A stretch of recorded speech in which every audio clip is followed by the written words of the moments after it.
보시면 됩니다. 저희가 지금 이제 6월 첫째 주까지 수업을 하고 이제 학기를 마치게 되는데요. 이제 다음 주가 마지막 시간입니다. 근데 이제 간단하게 테스트를 보려고 했는데 지금 진도가 못 나가서 일단 수업은 다 나가고 그 다음에 지금 등록하고 제대로 하시는 분들은 그 테스트를 제가 철문지를 드릴 테니까 집에 가서 풀어 오시면 돼요. 근데 그 오픈북으로 이렇게 풀 수 있도록 하겠습니다. 그러니까 좀 더 문제가 약간 더 어렵게 내겠죠. 그래서 시험지를 집에 가져가셔서 푸시면 되는데 그 대신 약간 조금 어렵게 낼게요. 예. 오픈북으로 그냥 자료 다 찾아보시고 풀으셔도 됩니다. 왜냐면 저 가만히 생각을 해보니까 우리가 일단 어떤 게 바르다는 걸 알아야 되는 거잖아요. 그래서 저도 이제 누가 뭐 질문 같은 걸 올리면 어쩔 땐 이제 바로 대답할 때가 있고 어쩔 땐 자료를 좀 찾아볼 때가 있거든요. 기억이 나지 않아서. 근데 결국 무엇이 바른가를 내가 성경도 찾아보고 여러 걸 찾아봐서 알면 되는 거거든요. 그 자리에서 다 완벽하게 외워서 알면 더 좋겠지만 그렇게 하지 못해도 좀 생각해보고 자료를 찾아보니까 뭔지 알겠다 이 정도만 돼도 괜찮은 것 같아요. 그래서 일단 이번 학기는 그런 식으로 테스트를 보겠습니다. 그래서 청강하시는 분들은 해당 사항이 없고 등록하고 들으시는 분만 이제 테스트를 그렇게 설문지를 제가 나눠드릴 테니까 보시고 저한테 저한테 이제 다시 제출을 하시면 됩니다. 그래서 다음 시간까지 저희가 1교시, 2교시 다 수업을 그대로 하도록 하겠습니다. 그래서 다음 시간까지 하고 그 다음에 저희가 한 주만 방학으로 쉬고 그 다음 주부터 4주간 계절학기 형식으로 저희가 그 2번씩 강의를 똑같이 해서 8번에 걸쳐서 짧은 과목을 하나 마치도록 하겠습니다. 그래서 이건 따로 뭐 등록하시거나 그러실 필요가 없는데 다만 이제 제대로 들으신 분들은 반드시 출석해서 또 같이 들으셔야 됩니다. 그래서 계절학기 때는 암송구절과 시험은 없어요. 그냥 수업으로만 이루어지고 따로 등록하시거나 이러실 필요는 없습니다. 그냥 들으시면 되고 그래서 4주간 이제 수업을 계절학기 진행하고 나서 그 다음부터는 이제 그냥 방학에 들어가면 저희가 이제 주중 모임이 또 없어지잖아요. 그래서 목요 성경 공부로 그냥 모이겠습니다. 그래서 교회에서 주일 오후에 이제 저희가 성경 강해를 주로 하는데 그것을 이어서 계속 목요일에도 강의하는 것으로 하겠습니다. 그래서 다시 9월 첫 주에 이제 가을 학기가 시작되는데 그러면 이제 목요 성경 공부가 휴식에 들어가고 이제 신학원이 개강하는 것으로 이렇게 하겠습니다. 그래서 신학원이 개강할 때는 목요 성경 공부가 없어지고 신학원이 종강하면 이제 목요 성경 공부를 다시 해서 신학원 할 땐 저희가 이런 신학원 과목을 공부하고 신학원이 종강하면 목요 성경 공부로 모일 때는 이렇게 주일 오후 시간에 저희가 강의하는 것을 연속으로 강의하는 것으로 이렇게 하도록 하겠습니다. 그래서 기본적으로 저희가 가끔가다 한 주씩 방학할 때는 있지만 목요일에 뭐 계속 쉰다거나 이런 건 없어요. 왜냐면 일단 저희가 목요일에 주중 모임으로 지금 모이는 거기 때문에 나중에 저희가 더 여유가 생기고 신학원도 잘 정착하면 이제 뭐 화요 모임이나 다른 날을 이제 주중 모임으로 모이려고 합니다. 그러면 신학원이 방학하면 종강하면 이제 그건 진짜 방학인 거예요. 왜냐면 다른 요일 주중 모임이 있으니까. 그래서 그렇게 하기 전에는 저희가 기본적으로는 1주씩은 중간에 방학은 하지만 목요일을 뭐 몇 달간 쉬거나 이런 건 없다고 보시면 돼요. 신학원은 신학원이 종강하면 목요 성경 공부가 이제 다시 부활한다고 보시면 되고 신학원이 개강할 땐 목요 성경 공부가 쉬는 것이라고 이렇게 보시면 됩니다. 그래서 기본적으로 목요일에 계속 성경 공부를 한다고 보시면 됩니다. 저희가 지난 시간에 이제 분명한 구절 중심의 원칙이라고 해서 프린트물 한 6번, 7번 정도까지 봤습니다. 오늘 나머지를 다 보고 다음 과 들어갈 수 있으면 들어가도록 하겠습니다. 여기서 지난번에 말씀드린 걸 아주 간략하게 말씀드리면 성경에선 분명하게 말씀하고 있는 구절들도 있고 분명하지 않게 말씀하고 있는 구절들도 있습니다. 그렇죠. 예를 들면 고린도전서 15장 29절 같은 경우가 이제 전 대표적인 경우라고 생각을 하는데 이제 침례에 대해서 말씀하고 있어요. 고린도전서 15장 29절에서 다시 읽어보면 그렇지 아니하여 만일 죽은 자들이 결코 일어나지 아니한다면 죽은 자들을 대신하여 침례를 받는 자들이 무엇을 하겠느냐? 그럴진대 그들이 어찌하여 죽은 자들을 대신하여 침례를 받느냐? 해석은 다양합니다. 이게 for를 이제 대신하여가 아니라 뭐 위하여. 그래서 뭐 내가 아니면 죽은 것으로 인하여. 그래서 내가 예를 들면 나의 옛사람이 구원받을 때 이제 죽은 것으로 인정받잖아요. 하나님 앞에서. 그래서 구원받고 나서 침례를 받잖아요. 그래서 그 얘기다 이렇게 해석하는 분도 있어요. 근데 어딘가가 좀 끼워 맞힌 것 같죠. 왜냐하면 이게 그 영어권에서도 이거를 제대로 이해하는 사람들이 적고 이것에 대해서 논쟁을 굉장히 많이 하고 있어요. 그러니까 영어로도 이것이 표현이 분명하지 않다는 거예요. 그렇죠. 죽은 자들을 대신하여가 여기서 for예요. 그냥 전체 다 대신하여가. 그러니까 이 for를 어떻게 해석을 해도 논란의 여진이 있다는 거죠. 어쨌든지 간에 죽은 자들을 대신해서 아니면 죽은 자들을 위해서 받는 침례라는 것이 고린도전서 15장 29절에 나온다는 거죠. 그럼 예를 들면 침례에 대한 구절이 많지만 그냥 20구절이라고 할게요. 신약 성경에서. 구약에선 침례란 말이 안 나오니까 신약 성경을 보면 침례에 관한 구절이 20개 이상이 됩니다. 근데 그 중에서 단 한 구절, 고린도전서 15장 29절만 무슨 말인지 모를 정도로 이상한 말이에요. 성경을 뭐 200번 읽은 사람도 이 구절이 정확히 뭔지는 잘 모르겠다 이렇게 얘기를 하거든요. 60년간 성경을 가르친 사람도 이 구절이 의미하는 게 뭔지 정확히는 잘 모르겠다 이렇게 얘기를 해요. 그럼 이 구절은 분명히 난해 구절인 건 분명합니다. 이 구절을 보는 사람마다 똑같은 결론을 내리지 않거든요. 성경을 문자적으로 해석하는 사람도 이 구절을 다 다르게 해석을 해요. 다양하게 해석을 한다는 거죠. 근데 저는 정직하게 말씀드리면 이 구절이 뭘 의미하는지 정확히 모르겠어요. 난해 구절이에요. 이 구절은 분명히. 그 침례에 대해서 굉장히 명확하게 말씀하고 있는 구절은 분명히 아닙니다. 그렇죠. 근데 성경은 침례에 대해서 20번 이상, 20구절 이상에 걸쳐서 말씀하고 있는데 이 고린도전서 15장 29절을 제외하고 다른 구절들에선 침례가 무엇인지가 굉장히 명확합니다. 복음서에 나온 침례는 어떤 회개한 사람이 자기가 회개했다는 걸 드러내기 위해서 침례를 받아요. 그러니까 예수 그리스도의 십자가 복음은 나와 있지 않죠. 왜냐하면 그게 알려져 있지 않기 때문에. 예수님께서 물론 예수님이 받으신 침례는 달라요. 그러면 침례가 회개한 사람이 침례 받는 건데 예수님이 침례를 받았으니까 침례의 의미가 다른가 보다 이렇게 생각할 수도 있지만 그렇지는 않아요. 왜 그러냐면 침례의 기본적인 어떤 그 기능은 뭐냐면 하나님께서 하신 일을 드러내는 게 침례의 기능입니다. 침례의 기능이. 무슨 말이냐면 그럼 회개한 사람이 받는 침례와 예수님이 받은 침례는 어떤 면에선 다르지만 어떤 면에서는 같다고 할 수도 있어요. 물론 예수님은 회개할 필요가 없죠. 예수님은 회개의 의미로 침례를 받으신 것도 아니고. 하지만 침례인 요한이 예수님께 침례를 드린 이유는 이분이 바로 그리스도라는 걸 드러내기 위함이었죠. 하나님의 일을 드러내기 위함이었어요. 하나님께서 이분을 통해서 인류의 죄 문제를 해결하실 것이란 사실을 드러내기 위해서 침례인 요한이 예수님을 침례를 준 거죠. 마찬가지예요. 그럼 다른 사람들은 침례를 왜 줬냐? 침례인 요한이. 그 사람들이 하나님 앞에서 회개했다는 표시로 침례를 준 겁니다. 우리도 마찬가지예요. 우리가 왜 침례를 받아요? 하나님께서 우리를 성령으로 침례 주셨다는 걸 드러내 보여주기 위해서 물 침례를 주는 거예요. 그렇죠. 그러니까 이 침례의 기능은 뭐냐면 하나님께서 하신 일을 드러내 보여주는 거예요. 사람들이 주는 침례에는 아무런 능력이 없습니다. 뭐 어떤 침례도 마찬가지예요. 침례 자체, 사람들이 주는 물 침례는 능력이 없어요. 침례인 요한이 예수님께 물 침례를 줘서 예수님께서 능력을 부여받으신 게 아니라는 거예요. 예수님은 능력을 갖고 오셨어요. 침례인 요한은 예수님의 신발을 들 수조차 없는 존재였어요. 그런데 어떻게 예수님께 능력을 주겠어요? 능력을 줄 수가 없었어요. 예수님께서 능력을 가지신 분이란 걸, 죄를 제거할 수 있는 능력을 가지신 분이라는 사실을 사람들에게 보여주기 위해서, 표시를 해주기 위해서, 그래서 침례를 준 것이죠.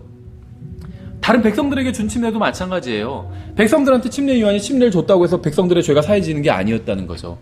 백성들이 하나님 앞에서 회개하고 용서를 구하면 용서받을 수 있어요. 누구든지 하나님 앞에 나아가서 용서를 구하면 다 용서를 받습니다. 그럼 왜 침례를 줬냐? 이 사람들은 회개한 사람들이라는 표시로 침례를 준 거예요. 그런 식으로 보면 우리가 받은 침례와 의미가 크게 다르지 않죠. 우리는 거기에 예수 그리스도의 십자가만 더해졌을 뿐이에요. 우리가 왜 침례를 받아요? 예수님께서 나를 위해서 죽으시고 묻히시고 부활하셨다는 걸 고백하는 거잖아요. 나도 그걸 믿고 예수님의 죽으심과 묻히심과 부활하심에 나도 동참한다. 그래서 내가 물에 들어갈 때 난 죽은 거잖아요. 다시 나왔잖아요. 일어난 거잖아요. 죽음에서. 나도 예수님을 내가 믿을 때 예수님의 십자가 죽음과 묻히심과 부활하심에 동참한다는 걸 간증하는 게 침례의 의미라는 거죠. 하나님께서 하신 일을, 성령 침례를 주셨죠. 그걸 사람들에게 보여주기 위해서 물침례를 주는 거죠. 안수도 마찬가지라고 말씀을 드렸죠. 목사 안수, 집사 안수 할 때 하나님을 섬기는 사람이라고 안수를 주잖아요. 그러니까 안수를 준다고 해서 그 사람이 능력을 받는 게 아니거든요. 하나님께 예를 들면, 그러니까 성경적인 이제 개념으로 본다면, 목사는 하나님께 성경을 가르칠 수 있는 능력, 그 은사를 하나님께로부터 받은 사람이 목사인 거잖아요. 그 사람이 사람들에게 안수를 받지 못했다고 해서 그 능력이 없는 건 아니죠. 예를 들면, 기독교 역사 2000년 통틀어서 찰스 스펄전이 가장 설교를 잘했다고 알려져 있거든요. 설교문을 읽으면 이해가 가요. 정말 설교를 잘했어요. 근데 스펄전은 사람에게 안수를 받은 적이 없어요. 그래서 어떤 사람들은 그거 갖고 공격하는 사람도 있어요. 누가 당신을 안수했냐? 그렇죠. 근데 그건 상관이 없다는 거죠. 왜냐하면 스펄전은 하나님께 안수를 받았기 때문에 하나님께 능력을 받은 거죠. 은사를 받은 거예요. 그게 하나님께 안수를 받은 거예요.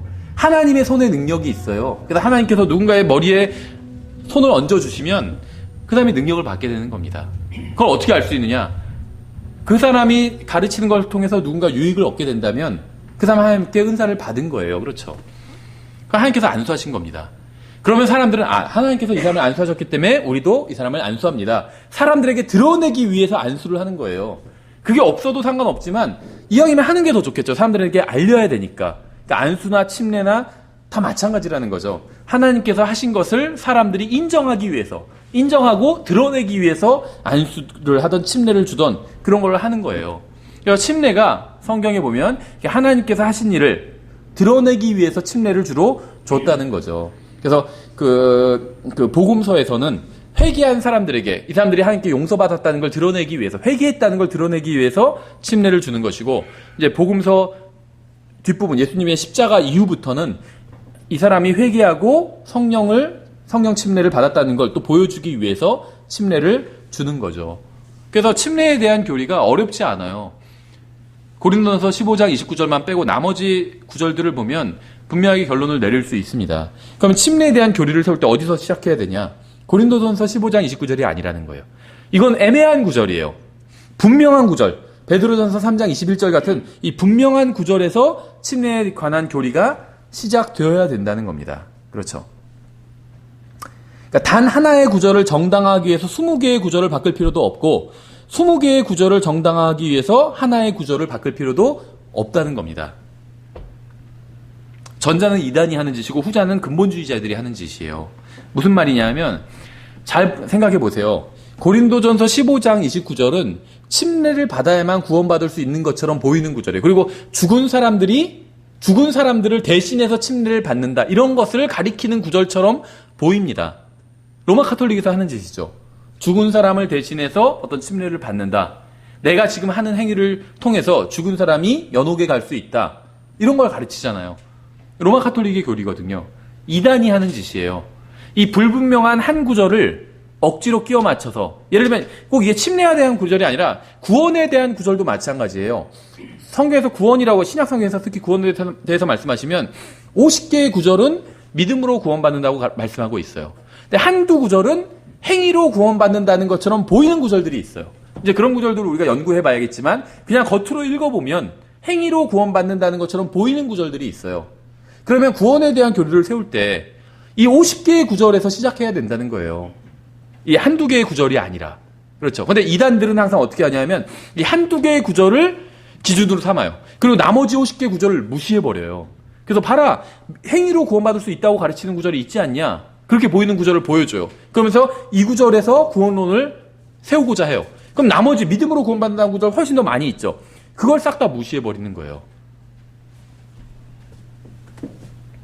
그래서 이 한두 구절을 기준으로 삼는다는 거죠. 침례에 대한 것도 마찬가지예요. 침례에 대해서 정말 건전하게 바르게 증언하는 20개의 구절을 무시하고 고린도전서 15장 29절을 기준으로 삼는다는 거예요. 이게 이단들이 하는 짓이에요. 근데 근본주의자는 반대 짓을 해요.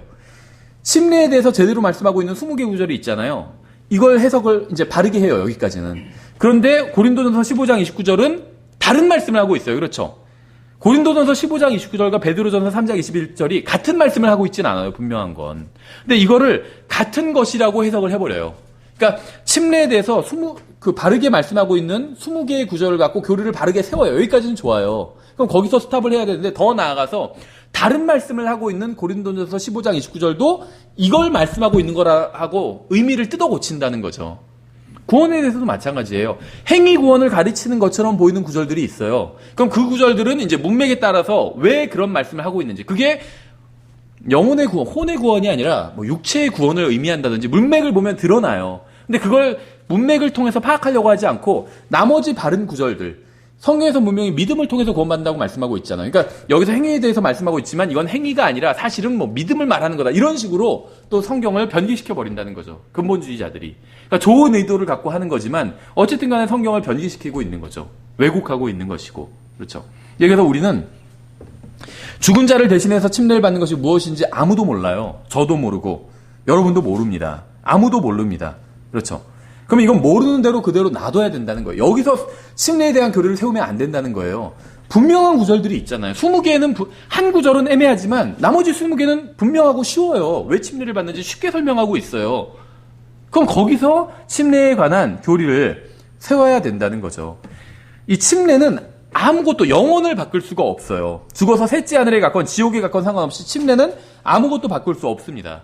침례 받지 않았다고 해서 셋째 하늘에서 갑자기 천사가 나오더니 혹시 침례 받지 않은 사람 있나요? 손 들어보세요. 누가 손 드니까 그러면 여기 있으면 안 되겠네, 이렇게 하지 않는다는 거예요. 그렇죠. 지옥에서 혹시 여기서 침례 받은 사람이 있어요? 그러니까 누가 손 드니까 그러면 여기 있으면 안 되는데 하고 하늘나라로 올려보내주지 않는다. 그러니까 침례는 구원을 바꿀 수 없다는 거예요.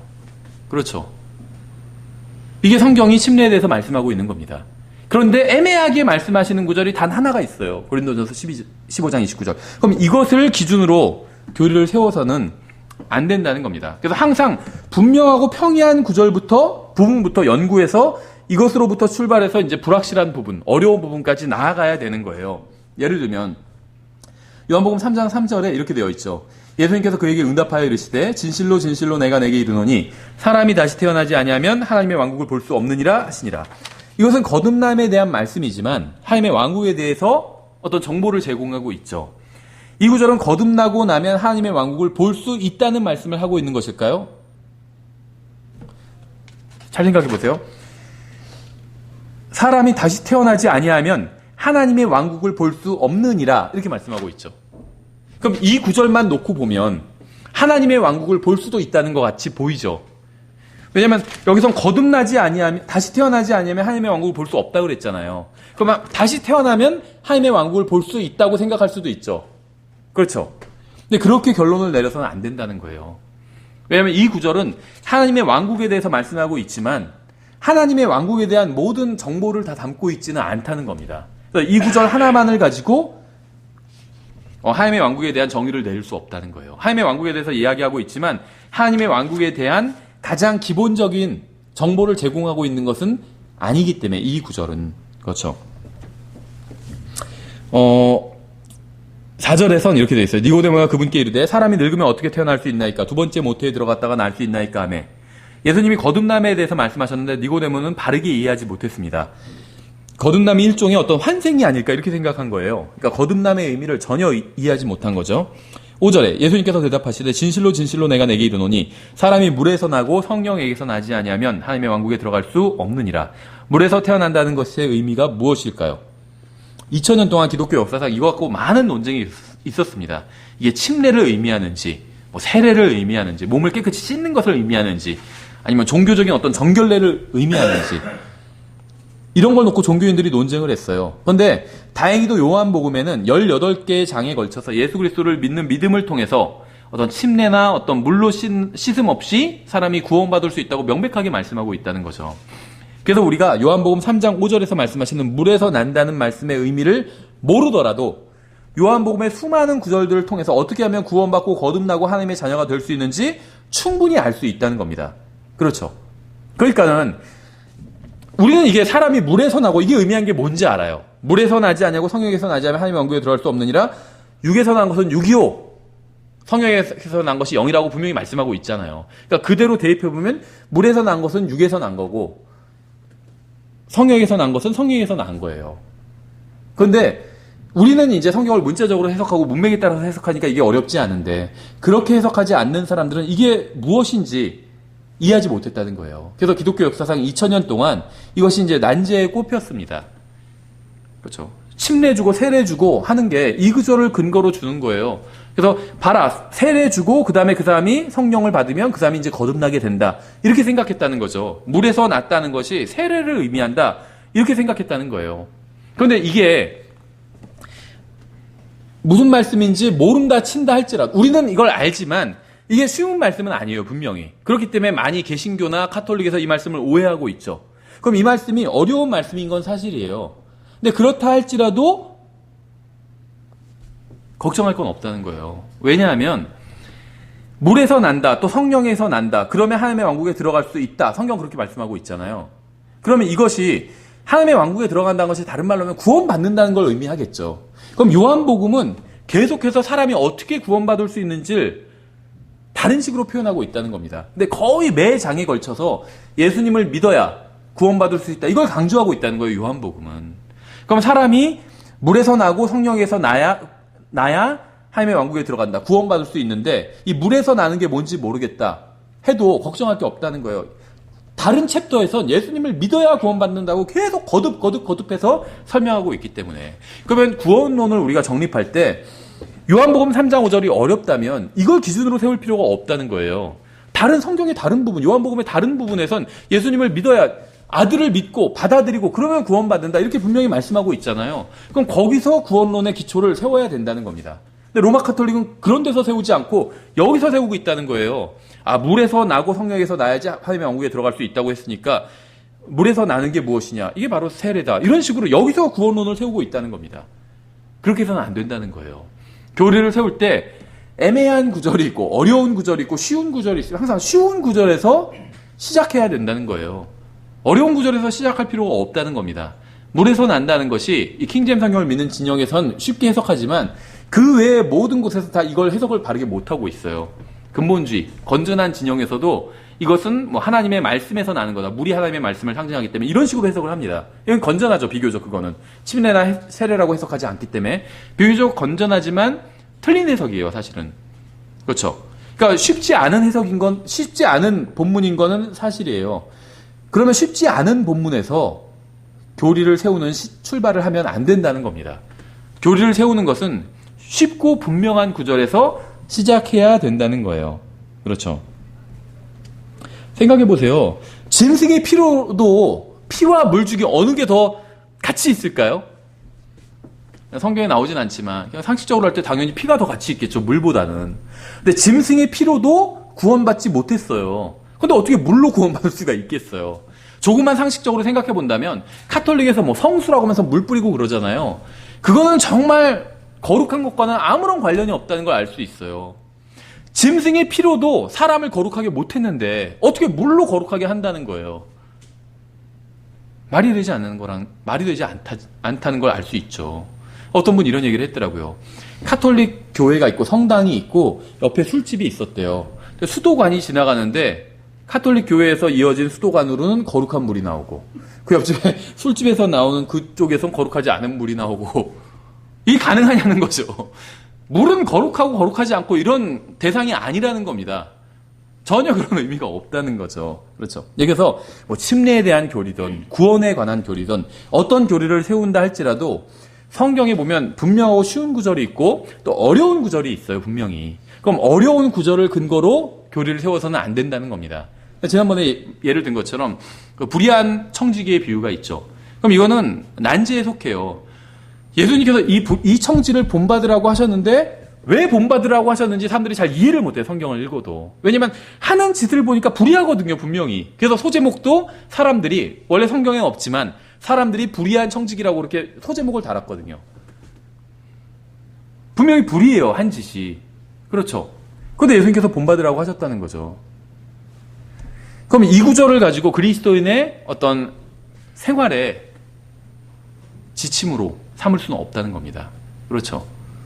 그리스도인의 생활의 지침은 에베소서, 빌립보서, 데살로니가전서 이런 것을 기준으로 세워야지. 분명하잖아요, 거기서 어떻게 살아야 되는지. 정직하게 살고 눈에 보이는 것처럼 하지 말고 하나님 앞에서 하는 것처럼 하고 아내를 사랑하고 남편에게 순종하고 부모님을 존경하고 그렇게 말씀하고 있잖아요. 세상 주인이라 할지라도 믿지 않는 삶이라 할지라도 눈 속이는 것처럼 하지 말고 이런 식으로 말씀하고 있죠. 그게 그리스도인의 사회생활, 가정생활, 직장생활에 대한 지침이 될 수 있다는 거죠. 이 누가복음에 나오는 불의한 청지기 비유는 그리스도인의 삶의 사회생활의 지침은 아니라는 겁니다. 그걸 지침으로 기준으로 삼으면 안 된다는 거예요. 그래서 어떤 분들은 그런 것들, 불의한 청지기, 불의한 예를 들면 만몬, 예를 들면 그런 걸 기준으로 삼아서 돈 벌기 위해서는 속여도 된다느니 그리스도인도 이런 거 가르친다는 거예요. 그건 전혀 성경의 가르침과는 상관이 없다는 겁니다. 그렇죠? 보다 분명하게 말씀하는 구절들이 있잖아요. 애매한 구절을 기준으로 삼으면 안 된다는 겁니다. 이것과 관련해서 우리가 좀 더 생각해 볼 것이 있는데 성경의 어떤 한 책에서 본 어떤 단어의 의미가 다른 책에서는 어떻게 사용되고 있는지 생각해 볼 필요가 있다는 거죠. 성경의 한 책에 나온 어떤 단어의 의미는 다른 책에서도 대부분 99%는 동일한 의미로 등장하게 됩니다. 양이란 단어가 나오고 그게 의미하는 게 있죠. 상징하는 게. 그럼 성경의 다른 책에서도 양이란 단어가 나오면 그게 비슷한 것을 상징하고 있다는 거예요. 바뀌지 않는다는 거죠.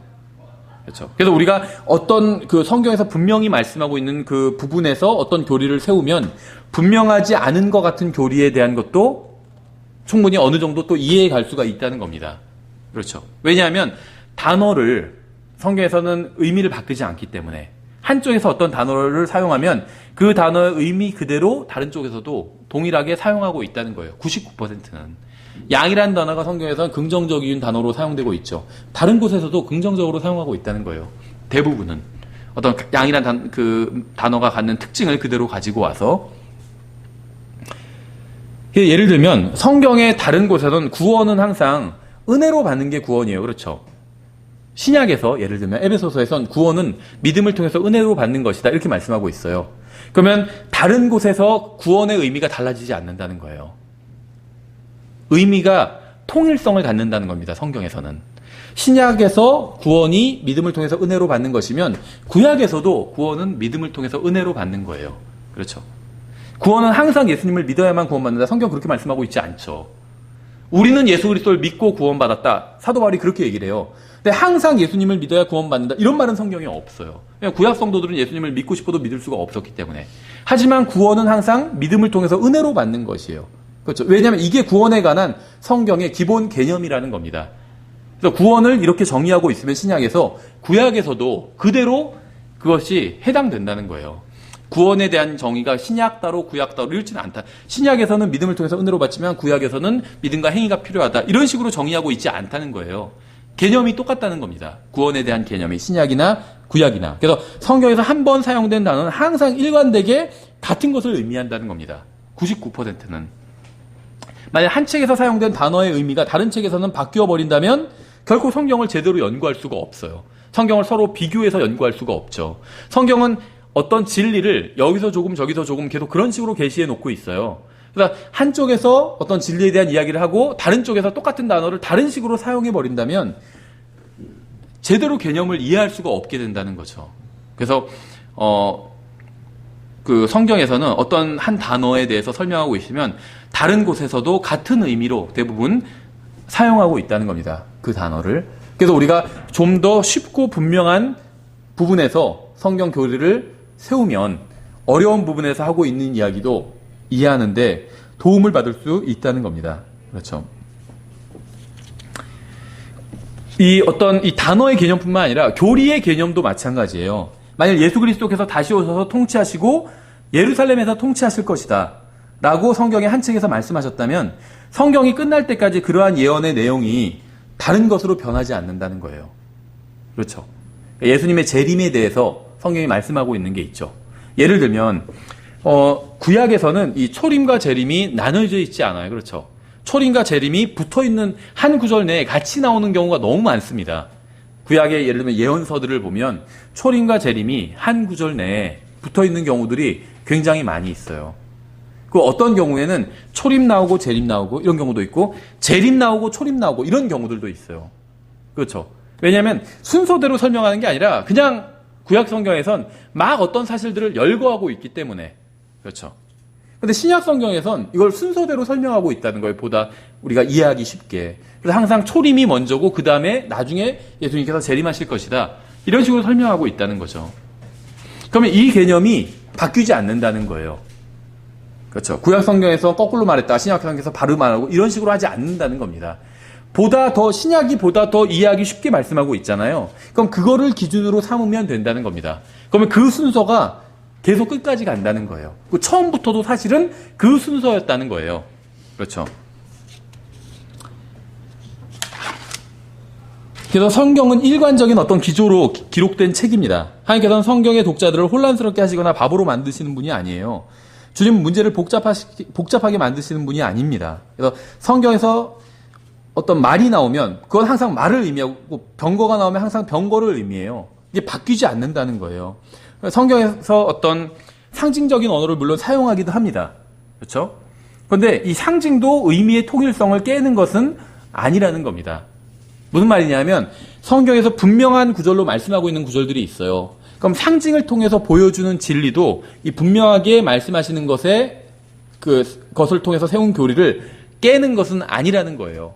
무슨 말이냐면 전에 말씀드린 것처럼 예를 들면 어떻게 하면 사람이 구원받을 수 있는지에 대해서 신약 성경에선 예수 그리스도를 믿으면 구원받는다 이런 식으로 말씀하고 있죠. 근데 구약 성경을 보면 예수 그리스도를 상징하는 게 많이 나와요. 그렇죠? 도피성도 예수 그리스도를 상징하고 예를 들면 제사도 예수 그리스도를 상징하고 방주도 예수님을 상징해요. 그렇죠? 그러니까 구약 성경 일종의 모형이라는 거죠.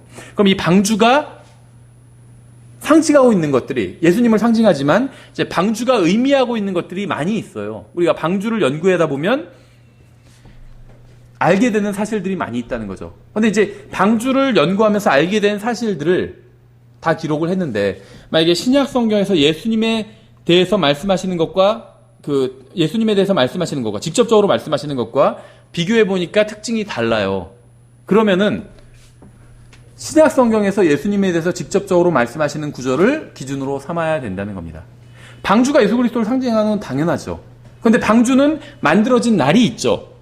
예수님은 만들어진 날이 없죠. 그렇죠. 영원 전부터 그냥 계셨어요. 그러면은 방주를 통해서 방주는 만들어진 날이 있으니까 예수님도 창조된 날이 있을 것이다. 이런 식으로 교리를 세우면 안 된다는 거예요.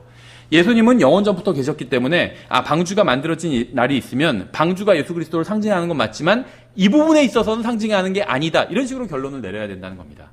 그렇죠. 보다 분명한 구절. 그러니까 구약 성경에 상징과 모형과 예표들이 있는데 신약 성경에서 분명하게 말씀하시는 구절과 모순을 이루면 이것은 상징과 예표를 내가 잘못 해석한 거예요. 그러니까 상징과 예표와 모형이 기준이 되어서는 안 된다는 겁니다. 지난번에 말씀드린 것처럼 모델하우스가 있으면 모델하우스를 보고 진짜 실제 지어지는 집이 이렇게 지어질 것이다 추측할 수는 있어요. 근데 실제 지어진 집에 이제 입주를 하고 보니까 모델하우스에서는 굉장히 예를 들면 고급스러운 대리석을 썼는데 실제 지어진 집에선 싸구려를 썼어요. 그럼 모델하우스에서 좋은 걸 썼으니까 난 만족한다 이렇게 생각하지는 않겠죠. 항의하겠죠. 다르면. 왜냐하면 실제 지어진 게 기준이 된다는 거죠. 마찬가지예요. 신약 성경이 기준이 되어야 된다는 겁니다. 구약 성경이 상징과 모형으로 이루어진 부분은 신약 성경에서 평이하게 말씀하시는 구절과 서로 내용이 다르면 평이하게 말씀하시는 구절을 기준으로 교리를 세워야 된다는 겁니다. 예수님이 시작도 없고 끝도 없다고 히브리서에서 말씀하고 있으면 예수님은 시작도 없고 끝도 없는 거예요. 방주가 아무리 만들어진 날이 있다 할지라도 그것은 예수님에 관한 이야기는 아니라는 거죠. 그렇죠? 여러분이 아셔야 될 것이 있는데 성경에는 어떤 것을 말씀하시면서 그것이 무엇인지 구체적으로 설명하고 있지 않은 것들도 있습니다. 예를 들면 성경에 없는 것들도 있다는 거예요. 담배에 대한 이야기 이런 거는 없죠. 담배에 대한 것. 근데 이제 예를 들면 킹제임스 성경 진영에서는 어떻게 생각하냐면 예를 들면 구원받은 그리스도인이 이제 이 세상에서 하던 어떤 행실을 끊는 게 있는데 구원받고 나서 대표적인 게 술, 담배겠죠. 그렇죠. 근데 사실 술, 담배만 끊어야 된 건 아니에요. 거룩하지 않은 생활도 끊어야 되고 욕도 끊어야 되고 다 끊어야 되는데 일단 대표적으로는 외형적으로 가장 드러나니까 술, 담배를 이제 끊고 또 끊으라고 막 권면을 합니다. 근데 술에 대한 이야기는 성경이 분명히 많이 있어요. 그렇죠. 직접적으로 쳐다보지도 말라 할 정도로 술에 대해서는 굉장히 강력하게 경고하고 있어요. 근데 담배에 대한 말씀이 없죠. 성경에는. 그래서 킹제임스 성경 믿는 분들 중에선 어떤 식으로 그 성경을 이제 갖다 붙이는 분들이 갖다 붙이냐면, 분명히 담배가 나쁜 거잖아요. 그러니까 끊게 해야 되는데, 성경에서 담배를 끊으라는 말씀이 어디냐고 보여달라고 하면 보여줄 구절이 없잖아요. 그러니까 이제 구절들을 막 조합해내요. 어떻게 조합하냐면, 구원받지 않은 사람들은 영적으로 마귀의 자녀들이잖아요. 그렇죠? 영적인 면에 있어서는 마귀의 자녀들이잖아요. 그러면 그 자녀들은 부모가, 아버지가 하는 대로 그대로 따라하잖아요. 그렇죠? 근데 욥기를 보니까 마귀가 용으로 나와요. 욥기를 한번 자세히 읽어보시면 코에서 연기가 나온다는 말씀이 있어요. 연기가. 그 욥기에 마귀와 관련해서, 용과 관련해서 연기와 재가 등장해요. 재. 그래서 이게 바로 담배를 상징하는 거다. 이런 식으로 해석해요. 킹제임스 성경 믿는 많은 분들이. 예. 그래서 이 담배, 연기와 재는 마귀에게 속한 것이다. 이렇게 해석한다는 거죠. 그럼 뭐 숯불로 고기 구워 먹을 때도 연기가 재가 나오잖아요. 이건 그렇게 해석할 수는 없다는 거예요. 욥기에선 그것이 담배를 상징한다고 말씀하시는 구절은 하나도 없다는 겁니다. 그렇죠? 그냥 담배가 어떤 그리스도인들이 깨어있게 하는데 합당하지 않기 때문에 하지 않는 것이지, 피지 않는 것이지, 성경에서 담배를 피지 말라고 해서 피지 않는 것은 아니라는 거죠. 담배에 대한 그 뚜렷한 말씀이, 명백한 말씀이 성경에 없다는 겁니다. 근데 이렇게 그냥 그 욥기에서 전혀 담배와 관련 없이 그냥 연기와 재에 대해서 말씀하시는 것을 끌어들여서 이걸 담배라고 이렇게 해석할 수는 없다는 겁니다. 그렇죠. 성령께 자신을 의의 도구로 내어드려서 영적 전쟁에서 승리하는 것이 성경의 일관된 가르침이에요. 근데 이 담배는 어떤 육신의 욕구를 충족시켜 주는 거잖아요. 그렇죠. 성령님이 원하시는 것이 아니라 내 혼이 원하는 게 아니라 내 육신이 원하는 것이 담배죠. 그래서 우리가 성령님께서 원하시는 것이 아니기 때문에 피지 않는다. 이 정도면 그냥 족한 거지 굳이 욥기까지 막 인용해서 그렇게 적용할 필요는 없다는 거죠. 성경에서는 도박을 하지 말라는 말씀도 없습니다. 도박하지 말라는 말씀도 없어요. 성경은. 우리는 성경에서 도박이나 복권에 대한 말씀을 찾을 수 없습니다. 그렇죠. 그러니까 도박, 복권 이런 거 정죄하시는 분들이 있어요. 저도 뭐 이게 좋은 거라고 생각하지 않습니다. 당연히. 근데 성경에선 이런 걸 정죄하는 말씀이 없다는 거죠. 그럼 해도 되느냐? 그거는 아니겠죠. 왜냐하면 성경은 어떠한 방법으로 돈을 벌어야 되는지에 대해서 일관되게 말씀하고 있어요. 그럼 이것이면 충분하다는 거예요. 도박과 복권은 어떤 일확천금을 노리는 거잖아요. 그렇죠. 어떤 땀 흘려 일하지 않고 쉽게 버는 걸 노리는 거잖아요. 성경은 땀 흘려서 열심히 벌어서 일을 하라고 이렇게 말씀하고 있다는 거죠. 그러니까 몸이 아프거나 이런 사람들 말고 이제 일반적인 경우에 건강하고 이런 경우 일반적인 경우에 그렇다는 거예요. 근데 이걸 굳이 어떤 도박에 대한 말씀을 막 만들어내 가지고 억지로 해석을 해서 그렇게 할 필요는 없다는 겁니다. 그냥 성경에서 일반적으로 하시는 말씀을 가지고 가르치면 그것으로 충분하지, 이 도박에 대해서 막 정죄하기 위해서 성경에서 하지도 않은 말씀을 만들어낼 필요는 없다는 겁니다. 그렇죠. 이 로마 카톨릭 교회는 사람들이 성경을 제대로 이해할 수 있을 거라고 생각하지 않았습니다. 그래서 그들은 사람들이 학교에 가서 제대로 된 교육을 받지 못하면 성경을 제대로 해석할 수 없을 거라고 생각했어요. 그래서 그들은 잘못된 결론을 내려버린 거예요. 또 그리스어, 히브리어 같은 원어를 알지 못하면 성경을 결코 알 수 없는 것처럼 가르쳤습니다. 그렇죠. 로마 카톨릭은 제대로 된 교육기관에서 교육받지 못한 사람은 결코 성경을 알 수 없다고 주장해요. 무슨 말이냐면 로마 카톨릭에서 인정한 신학교에 가서 신학 공부를 하지 않은 사람은 성경을 알 수 없고 성경을 가르칠 수 없다.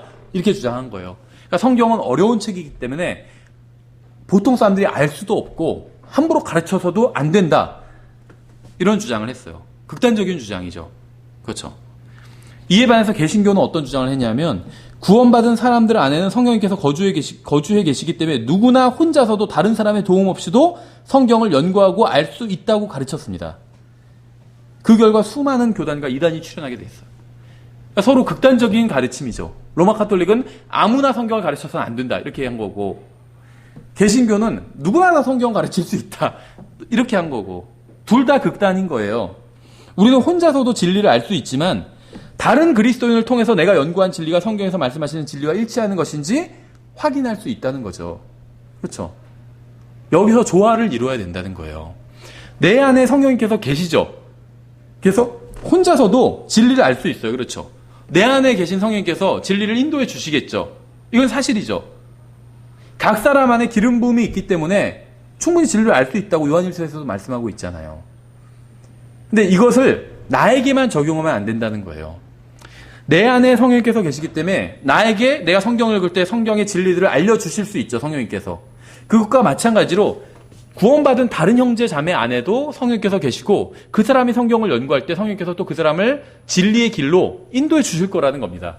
그렇죠. 근데 문제가 뭐냐면 성령님께서 알려주신 걸 내가 잘못 알아들을 때가 있어요. 또 성령님께서 알려주신 것이 아닌데 내가 성령님께서 알려주신 것이라고 착각할 때가 있죠. 그럼 어떻게 해야 될까요? 다른 사람, 내가 연구한 것과 다른 사람이 연구한 것, 내가 인도받은 것과 다른 사람이 인도받은 것을 서로 비교해보면 됩니다. 비교해보면 돼요. 무슨 말인지 아시겠어요? 그래서 이런 얘기를 하신 분이 있어요. 자기가 성경을 이제 연구하다가 아무도 자기가 들어보지 못한 그런 교리를 알게 됐어요. 그랬을 때 그것을 이제 다른 형제들과 교제를 통해서 그 교제를 나눠보겠다는 거예요. 그것에 대해서 내가 이러한 교리를 알게 됐는데 어떻게 생각하냐?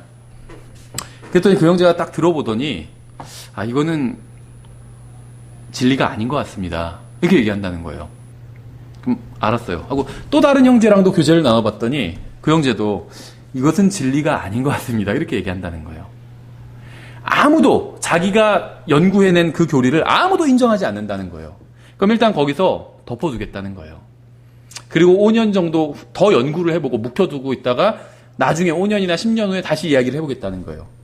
그런데도 아무도 인정하지 않는다는 거예요. 그러면 자기는 그걸 과감하게 일단은 접어두겠다는 겁니다. 왜냐하면 하나님께서는 성경의 진리를 인류 여태까지 모든 살았던 사람 중에 자기에게만 가르쳐 주셨을 리는 없다고 믿기 때문에. 그렇지 않나요? 하나님께서 어떤 한 사람에게만 진리를 가르쳐 주신 적이 없어요. 그렇죠? 예를 들면 바른 사역자들이 아는 진리들은 대부분 겹칩니다. 겹쳐요. 하나님께서 여러 사람들에게 그 진리를 알려주셨기 때문에 서로 비교해보면 겹쳐요. 그것이. 다수가 그것을 인정하지 않는다 할지라도 겹친다는 거죠. 나 혼자만 이 진리를 알고 있는 건 없다는 거예요. 저도 그 다른 교회와는 좀 독특한 교리들이 있어요. 제가 믿는 교리들 중에. 근데 이것이 제가 만들어내거나 저 혼자만 아는 교리는 아니에요. 다른 사람들도 동의하는 사람들이 있다는 거예요. 사역자들 중에. 그렇죠. 이쪽 킹제임스 성경 진영에도 이런 비슷한 일이 있어요. 제가 안타까운 게 성경을 굉장히 열심히 나름대로 연구하시는 분이고 뭐 좋은데 본인이 어떤 교리를 주장하는데 사역자들 중에 단 한 명도 그 교리를 인정하지 않아요. 그런데도 혼자서 꾸준히 10년째 그 교리를 가르치는 분이 있어요. 뭐 자세한 예를 들면 아실 수도 있기 때문에 얘기하지는 않겠지만 사실 얼토당토하지도 않은 교리거든요. 근데 어떤 걸 주장하고 있어요. 계속해서 이게 맞다고. 근데 아무도 사역자 중엔 인정하는 사람이 없어요. 오히려 반대로 절대 그런 얘기를 하면 오히려 이단이다. 그거는 절대 가르치지 말라고 하는데도 그걸 가르치는 분이 있다는 거죠. 저는 뭐 그분이 이단이라고 생각하지는 않아요. 근데 이제 그분이 가르치는 왜냐하면 그분이 그렇게 가르치는 동기도 이해하기 때문에. 근데 그분이 가르치는 교리는 그거는 위험한 교리고 이단인 거예요. 예. 이거 나중에 얘기할 기회가 있으면 나중에 자세히 얘기하겠지만 어쨌든지 간에 아무도 인정하지 않는다면 일단 그걸 내려놓을 필요가 있다는 거죠. 그거 더 연구해보고 나에게만 알려주셨을 리는 없어요. 하나님께서. 그런 일은 역사상 일어나질 않아요. 이단들이 다 그 주장을 해요. 이 교리는 나에게만 알려주신 거다. 이 계시는 나만 받은 거다. 이거는 이단들이 하는 얘기예요. 어느 누구도 그런 얘기를 한 사람이 없어요. 사도 바울조차도 그런 얘기를 하지 않았다는 거예요. 그렇죠. 예, 그래서 성경을 열심히 연구하는 건 좋지만 극단에 치우쳐서는 안 됩니다. 아무도 이 성경은 함부로 연구할 수 없다. 나 같은 사람이 어떻게 성경을 연구하겠는가 이렇게 생각한다면 그건 로마 카톨릭에 속은 거예요. 반대로 개신교처럼 그냥 마음대로 성경 연구할 수 있으니까 내가 막 마음대로 교리를 막 만들어버린다. 아무도 인정하지 않아도 혼자 막 교리를 만들어버려요. 그 불분명한 구절들, 특히 그런 잘못된 교리들은 대부분이 성경의 한 구절 있거나 이런 것에서 이제 교리를 만들어내거든요. 그러면 안 된다는 거예요. 그렇죠. 그럼 자기가 그렇게 추측하는 건 좋지만 그거를 어떤 기준으로 삼아서는 안 된다는 겁니다. 모든 이단들과 거짓 종교들은 아무도 주장하지 않았던 것을 들고 나와요. 여기서만 배울 수 있는 겁니다 하면서 가르쳐요. 이단들이 그렇게 가르쳐요. 왜 여기서만 배울 수 있어요? 제가 가르치는 진리, 물론 제가 가르치는 게 뭐 어디서나 다 배울 수 있는 건 아니죠. 근데 여기서만 배울 수 있는 건 아니에요. 제가 분명히 말씀드리는 건 제가 가르치는 내용들이 우리 교회에서만 배울 수 있는 건 절대 아니에요. 제가 가르치는 것과 동일한 교리를 가르치는 사람들이 한국에도 있고 미국에는 더 많아요. 그렇죠. 하나님께서 여러 사람들에게 주셨어요. 이 교리를 가르치라고 주셨다는 거예요. 그래서 많은 사람들이, 그러니까는 뭐 다수는 아니지만 적지 않은 사람들이 제가 가르치는 것과 동일한 교리, 구원에 대해서, 예수님에 대해서, 예수님의 재림에 대해서, 교회에 대해서, 성경에 대해서 제가 가르치는 것과 정확히 일치하는 걸 가르치는 사람들이 많이 있어요. 한국에도, 미국에도 많이 있고. 저한테만 주지 않으셨다는 거예요. 그럴 리도 없고 여태까지 단 한 번도 그러신 적이 없다는 거예요. 그래서 여러분도 마찬가지라는 거예요. 나만 받았다, 이 진리를. 그런 교리는 없다는 겁니다. 그렇죠. 그래서 어떤 교리가 다른 그리스도인들로부터 인정받지 못한다면 그 교리는 의심해 봐야 된다는 거예요. 여러분이 앞으로 성경을 가르치시거나 연구하시거나 가르치실 때, 특히 이제 사역을 하시면 더욱더 조심하셔야 돼요. 성도들 중에 아직 성경을 모르는 초신자들도 있잖아요. 그러면 내가 가르치는 교리 다 동의하는 사람들도 있어요. 그래 놓고 그 어떤 분도 봐라, 내가 가르쳤더니 성도들이 동의하더라, 이렇게 얘기하는데, 죄송한 말씀이지만 그걸로는 부족해요. 자기는 이제 은사를 받은 성경 교사가 목사잖아요. 그럼 다른 교사들도 인정할 수 있어야 된다는 거죠. 초신자들이 인정해서 뭐예요? 제가 초신자들을 인정받는 건 쉬워요. 어렵지 않아요. 성경을 잘 모르기 때문에 성경에 없는 내용도 맞다고 가르치면은 그런 줄 알아요. 그렇죠. 그러니까 다른 은사를 받은 교사들도 인정할 수 있는 교리여야 한다는 거죠. 내 안에만 성령님이 계신 것이 아니기 때문에. 그 형제 안에도 성령님 계시잖아요. 이 킹제임스 성경 진영에도요, 이상한 교리가 너무 많아요. 그러니까 예수님이 말씀이잖아요. 하나님이 말씀이잖아요. 근데 뭐 단어가 하나님이라고 하는 사람도 있고, 그 분이 잘못됐다는 게 아니라 그 교리 자체는 잘못된 거예요. 단어가 왜 하나님이에요? 단어는 하나님이 아니에요. 말씀이 하나님이지. 예, 말씀과 단어는 다르다는 거죠. 소문자로 워드는 단어예요. 그렇죠? 근데 대문자로 워드는 이건 하나님이에요. 이건 말씀이지 단어가 아니라는 거죠. 많아요. 또 다른 분은 어떤 걸 가르치냐면 저스트랑 라이처스를 구분해요. 그래서 저스트는 구원받기 직전의 사람, 구원은 아직 안 받았어요. 그러나 구원받기 직전의 상태의 사람이고, 라이처스가 구원받은 사람이다, 이런 식으로 나눠요. 그래서 한국말로 어떻게 번역하는지 모르겠어요. 그런데 성경에 보면 그런 구분이 없어요. 예수님을 뭐라고 부르는 줄 아세요? righteous라고도 부르고 just라고도 불러요. 히브리서에 예수님을 just라고 불러요. 그럼 예수님이 구원받기 직전에 그런 사람이 아니잖아요. just나 righteous나 똑같이 그냥 의인이에요. 문맥을 봐서 이것이 구약에 속하면 또 구약에 속한 의인이고, 신약에 속하면 이제 구원받은 의인인 것이고 하나님의 자녀인 것이고, 이렇게 해석을 해야지 이걸 성경에도 없는 걸 막 나누면 안 된다는 거죠. 아무도 그렇게 가르치는 사람 없다는 겁니다. 그 사람이 가르치는 교회 사람들은 그렇게 생각하겠죠. 그렇지만 어떤 성경 교사도 그렇게 가르치는 사람이 없다는 거예요. 근데 오히려 그런 걸 가지고 봐라, 이런 교리는 여기서만 배울 수 있습니다, 이런 식으로 써먹는다는 거예요. 그러니까 다른 교회와 차별화를 두기 위해서 희한한 교리를 만들어 버린다는 거예요. 그러면서 이 교리, 그러니까 성도들은 와, 이런 교리, 아무 데서도 배우지 못한 이런 희한한 교리는 여기서만 배울 수 있구나. 그러니까 사람들을 잡아두는 그런 그 용도로 그런 희한한 교리를 만들어낸다는 겁니다. 다른 사역자들로부터는 인정을 못 받는다는 거죠. 그런 잘못된 교리를 가르치면. 여러분 중에 만약에 사역을 하실 분이 있다면 그런 희한한 교리를 연구하려고 하지 말고, 주님께서 평범한 서신서에서 일반적인 언어로 주신 중요한 교리들 있잖아요. 복음과, 그렇죠, 그다음에 예수님의 재림과 휴거와 그리스도의 심판석과 무슨 성경에 대한 교리와 예수님의 신성에 대한 것과 하나님의 성품에 대한 것과 그리스도인의 삶에 대한 것과 결혼과 가정에 대한 것과, 이런 것들, 아주 평범하고 일반적이지만 정말 핵심을 이루고 중요한 것들, 이런 교리들을 가르쳐야 돼요. 희한한 걸 가르칠 필요가 없다는 거예요. 이런 교리만 잘 가르쳐도 하나님께서 여러 가지 의미에서 하나님께서 저는 복을 주실 거라고 생각을 합니다. 그렇죠. 왜냐하면 이런 기본을 다 대부분 안 하고 있기 때문에. 오히려 막 희한한 걸 찾아내려고 한다는 거죠. 그러면서 여러분 여기서만 배울 수 있습니다, 막 이렇게 주장하고, 잘못된 거죠, 그런 것들은. 예, 그래서 여러분은 성경을 스스로 연구할 수 있습니다. 그러나 자신이 연구한 내용이 진리인지 확인할 필요가 있다는 거예요. 다른 그리스도인들을 통해서. 왜냐면 내 안에만 성령님께서 계신 것이 아니기 때문에. 그렇죠. 나에게 하나님께서 역사하시는 것처럼 다른 형제에게도 역사하실 수 있습니다. 그래서 혼자 어떤 걸 알아냈는데 아무도 인정하지 않는다면 동료 사역자들이, 그러면 그 교리는 일단은 접어둬야 된다는 겁니다. 우리는 성경 연구에 있어서 균형 잡힌 시각을 갖는 것이 중요합니다. 우리가 성경을 열심히 연구한다면 하나님께서는 우리가 알고 있는 것보다 훨씬 더 크고 놀라운 것을 알려주실 거예요. 만약 우리가 알고 있는 이 지식이 성경의 전부라면 얼마나 앞으로 남은 그리스도인의 삶이, 인생이 지루하겠어요. 우리가 성경을 연구할수록 주님께서 보다 더 깊은 진리를 알려주실 거예요.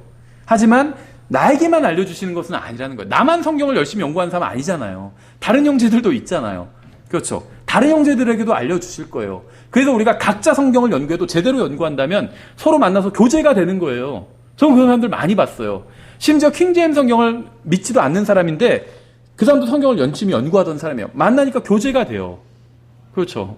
그 사람한테 킹제임 성경을 알려주니까 받아들여요, 나중에는. 처음에는 막 놀래지만 받아들인다는 거죠. 예, 그래서, 보다 성경에서 그 일반적인 그 언어로 표현하고 있는 그런 교리들, 그런 진리들, 구원에 대해서, 교회에 대해서, 심판에 대해서, 재림에 대해서, 이런 것들, 예수님에 대해서, 하나님에 대해서, 이런 것들을 우리가 더 공부하고, 이런 것들을 더 선포하고 전해야 된다는 겁니다. 자꾸 특이한 거를 찾아내려고 하지 말고, 얘기해서 그 교리를 세울 때도 일반적인 구절들, 분명한 말로 하고 있는 구절, 어떻게 구원받냐 하면 주 예수 그리스도를 믿으라. 이거는 아주 일반적인 표현이거든요. 평범한 문장이에요. 분명한 구절이고, 이런 구절에서 교리가 시작되어야 된다는 거예요. 마태복음에서 뭐 어려운 구절에서, 환난에 대한 문맥, 어려운 걸 다루는 구절에서 그 구원에 대한 교리를 시작하지 말고 아주 일반적인 구절에서, 에베소서나 사도행전 16장이나 이렇게 일반적인 구절에서 구원에 관한 교리를 시작해야 되고, 다른 교리도 마찬가지예요. 일반적인 구절에서. 그래서 신약 교회의 교리는 대부분이 이 서신서에서부터 시작이 됩니다. 왜냐하면 대부분은 서신서에선 일반적인 언어로, 평범한 언어로 표현하고 있기 때문에 여기서 교리가 시작되어야 된다는 겁니다. 그래서 이것이 이제 분명한 구절 원칙의 해석 방법이에요. 그래서 같은 주제를 다루고 있어도, 한마디로 요약하면 같은 주제를 다루고 있어도 한쪽에서는 분명한 언어로 이야기하고 있고 한쪽에서는 비유와 상징과 좀 어렵게 이야기를 하고 있다면 쉽게 이야기하고 있는 그 구절부터 시작해야 된다는 거예요, 해석을. 그렇죠. 굉장히 이게 단순한 이야기지만 이걸 지키지 않아서 많은 이단들이 생겨났습니다. 그래서 저희가 이제 다음 시간에 비문자적 본문, 그러니까 비문자적 본문은 뭐냐면 상징, 예표, 그림자 이런 것들이에요. 이런 것들을 어떻게 해석해야 되는지를